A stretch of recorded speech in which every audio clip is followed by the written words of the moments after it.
Hello and welcome. This is Melskinner, and we're back with some more of the Pillars of the Earth. So we just finished telling the bishop about the possible conspiracy and showing him the letter. We did try and not mention Francis's involvement, but I think the bishop saw through it, so we'll have to see about that. Maybe lying to him or trying to conceal that from him wasn't the best idea, but as I said, it seems like he did indeed see through it. Let's now leave, as that's pretty much what we have to do. We should leave. I did feed the pony.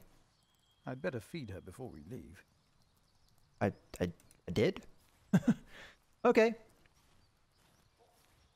I gave her an apple earlier, but I guess it didn't count it. I already took some. I shouldn't take too many. Oh. Okay, so I guess it's just a little bugged there, because I clearly fed her earlier, and, we'll say leave without feeding pony. I'd better leave. I shouldn't push my luck. We will find you something to eat on the way, old girl. Odd.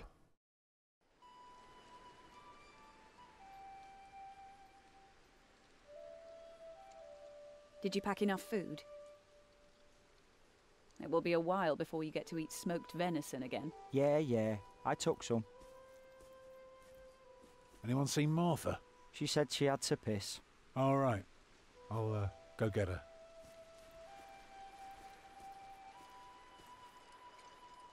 You're a mason too, right? Uh-huh. So, what have you built so far? I'm sure Jack would love to hear about your work. Houses. I mostly carve rocks. I haven't built much yet. That must be hard. Alright, we're getting a little bit more story here. Ellen's bow. Ellen and Jack keep a variety of short and long-range weapons in their home. The two lead their lives as outlaws, outside of society and the protection of the law. A bow can serve as an invaluable tool for both for hunting and self-protection. Most outlaws were once accused of a crime but failed to appear for judgment. According to the law, their contracts, claims, and ownership then fell void. As outlaws have no rights, anyone can harm them or capture them and turn them in. Thus, many outlaws turn to a life of hiding and thievery. Right.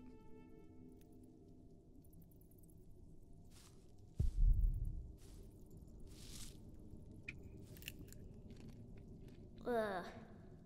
Even the good ones are starting to taste bad. Tell me, how are you getting along? We've collected so many nuts. And now they're all turning foul. Fine. You know, you don't have to be afraid of me. I'm not afraid.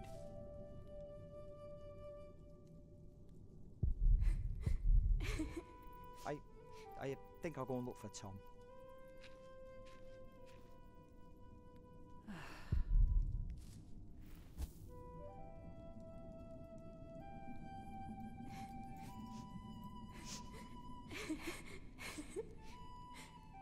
They're looking for you. I don't want to leave. It's so dangerous out there. I don't want to get robbed again.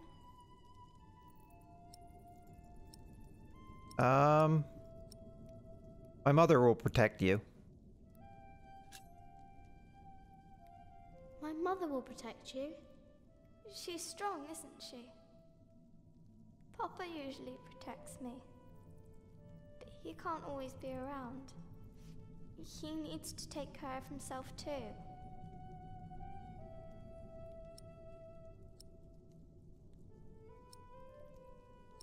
Alright, so I can say I'll always be around, or you need to learn to defend yourself. Honestly, both of these are good choices. This probably won't necessarily help her right now. So I'm going to say I'll always be around. I will always be around. That's not your job. You should look after yourself and your mother first. And I want to stay here where it's safe.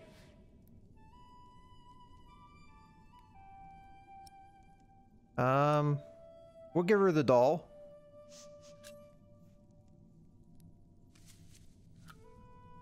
This knight is Charles the Great. He will protect you. Oh. Am I his princess? You are. Together, you are brave and smart, and will never give up. All right.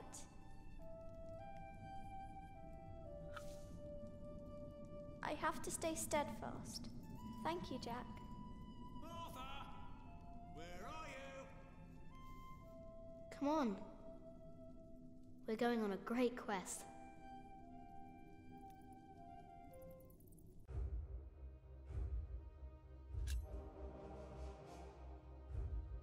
On our way, I told Martha the names of my trees. There was the birch, Jerusalem, and the oaks, Alexandria and Byzantium. When I pointed out Rome, she laughed and named an apple tree Southampton. The farther we walked, the merrier she became, christening all the new trees Winchester, Bath, Salisbury, while I grew quieter and quieter. Finally, we arrived at a large road. This heads towards Shiring, Tom said. The strangest name of them all. Alright, so it's clear that he's being given a classical education, but not one of the land he lives in. Which just increases my suspicions that he is, if not Henry, the rightful heir to the throne, he is a noble of some type.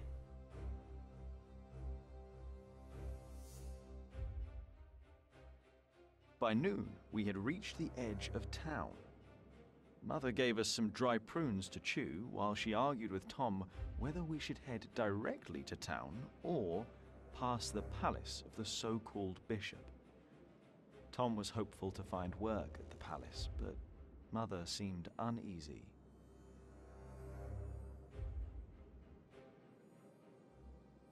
Okay.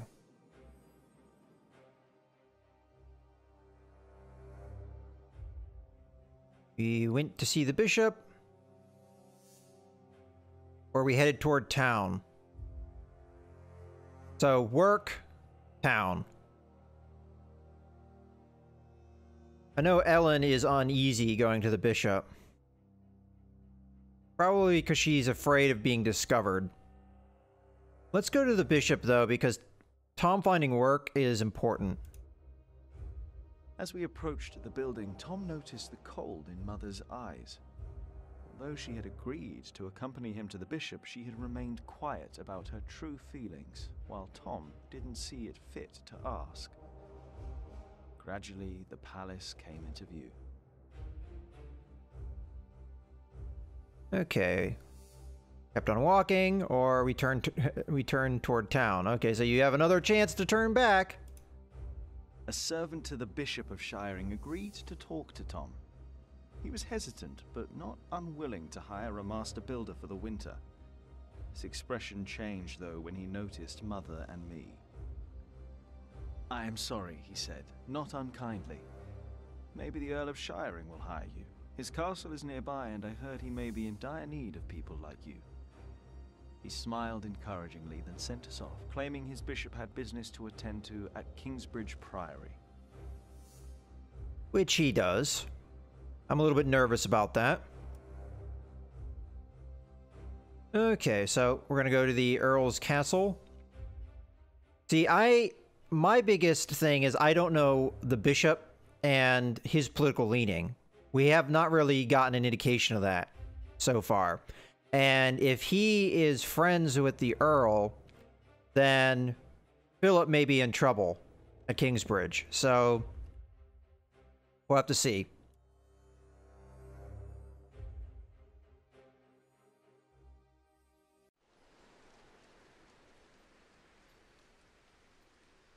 Okay, the castle of Earl Bartholomew of Shiring.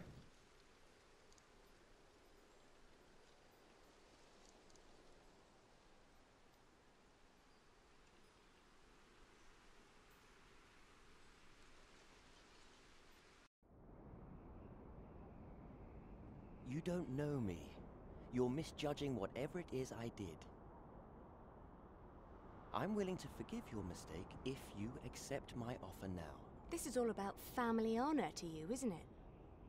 Perhaps I should tell you about my mother. She was a happy person who loved to laugh and tell stories, but father made her miserable.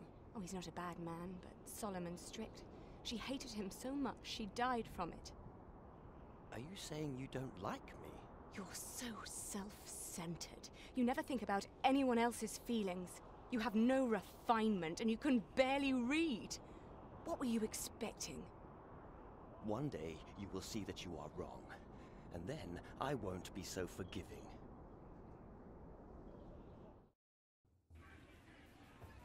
Marital strife, it looks like. All right. Let's hope it's true and the Earl needs us. Yeah, I'm starving. Alfred, keep an eye out. I'll be right back. And boys, try to get along. An eye out for what? Papa wants him to look for things that are broken. Some people don't know they need a mason until you show them. Papa could fix their walls or build a house. One man can build an entire house? I want to see. Learn what you can, but don't stray too far. Ugh. Why won't anyone just give me something to eat? Alright, we got a lot to look at here. Oh, she drew a fish.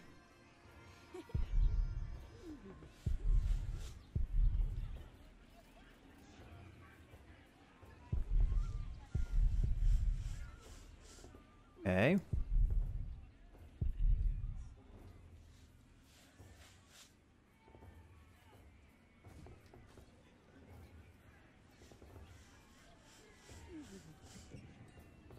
Jack, be careful. Don't get too close. But the well looks broken.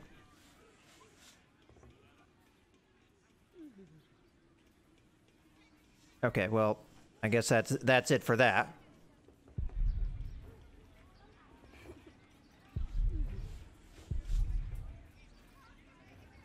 Okay, and then there's the gatehouse.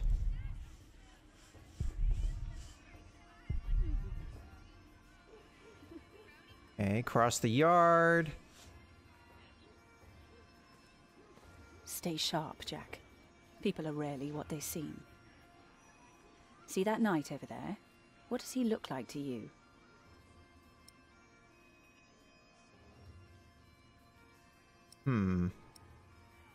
I would say a small bear, but... Look closely.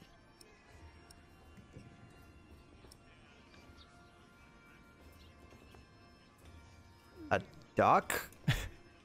He looks like a duck. Ducks fly away when they don't like you. Maybe he will too. Or he will smash your skull with his club. Just because we are out of the forest, that doesn't mean there are no wolves about.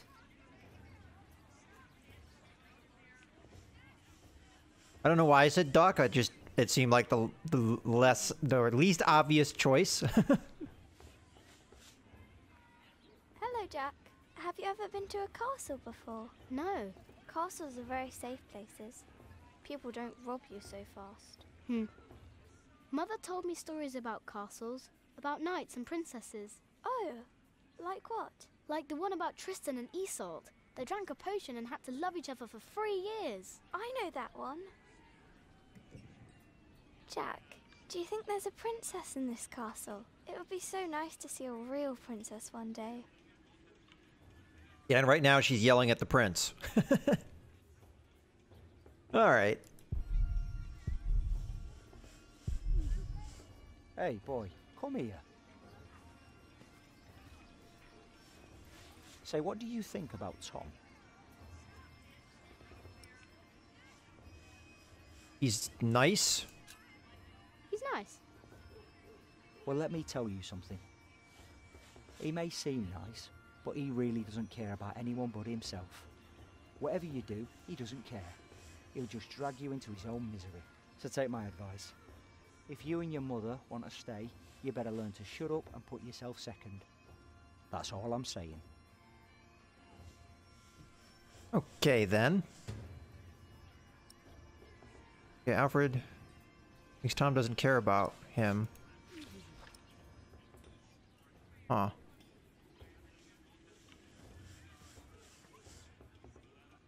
Alfred thinks Tom doesn't listen to anyone. He should tell him then.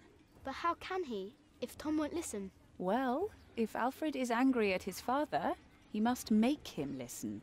That little rat. If you keep your feelings secret, Alfred, nothing will change.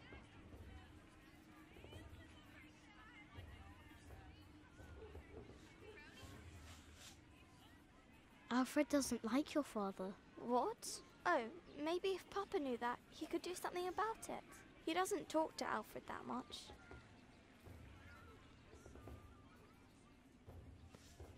Alright, so he's not happy You with... should talk to your father. Why would I? I'm fine. I just wanted to be nice and warn you. That's all.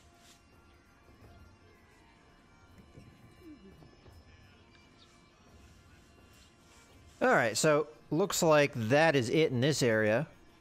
Very interesting, though.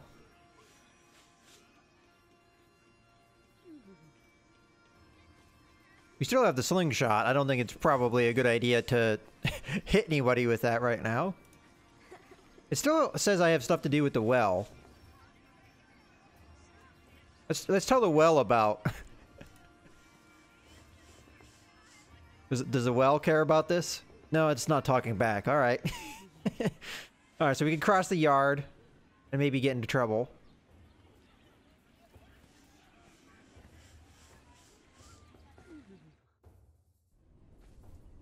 I can't believe the Earl allowed his daughter to refuse him.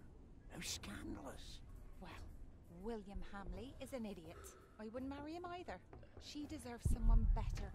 Such a very bright and charming girl. No, she's an arrogant one, just like her father. Don't see that. It's not arrogant. Okay, so that's a walk back. Got walk to the wall, across the yard. She will do fine. It's the Earl's son I'm more worried about. To think that coward is set to be next in line. At least he knows how to order people around. Right. What a brat. Alright, I missed some of that dialogue, but I'm sure it gave good insight. Hello, my name is Jack. I don't think they care. Alright, well... walk up the wall or across the yard. I don't know if we'd be allowed to do that.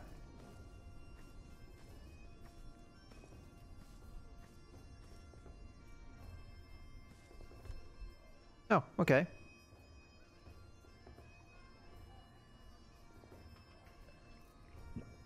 We can go over and talk to this knight, I guess. I don't know if that's a good idea, but we can do it.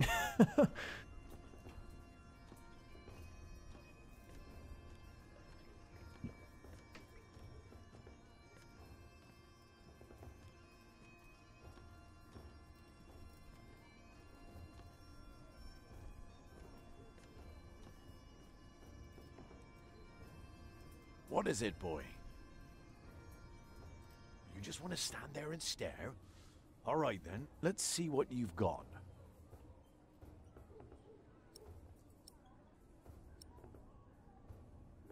Are you a knight? Are you a knight? No talking. That'd be cheating.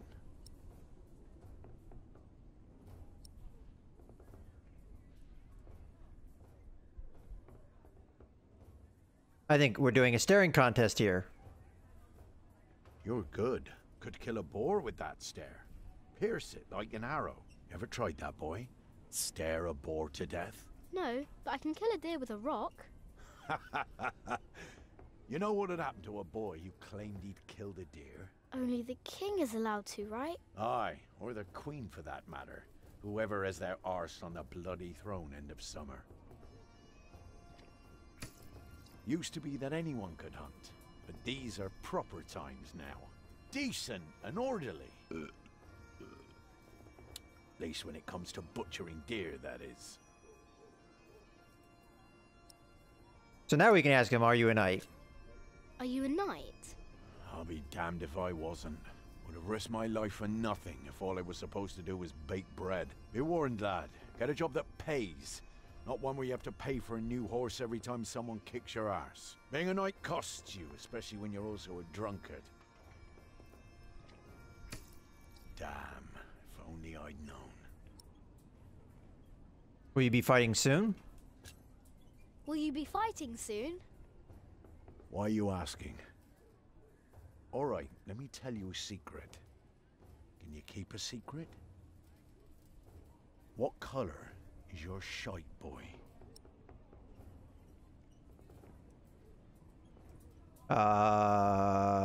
Brown? Brown. Nice. Mine's grey, like ash. But that's a secret, isn't it? For my shite's color is neither your nor anyone else's business. So you'd better keep that to yourself. Got it? All right, then. Huh. What a strange boy. Okay, then. Well, I think this is a good point to go ahead and put a cut in the video. I hope you guys have enjoyed. This is Melsgunner, signing out.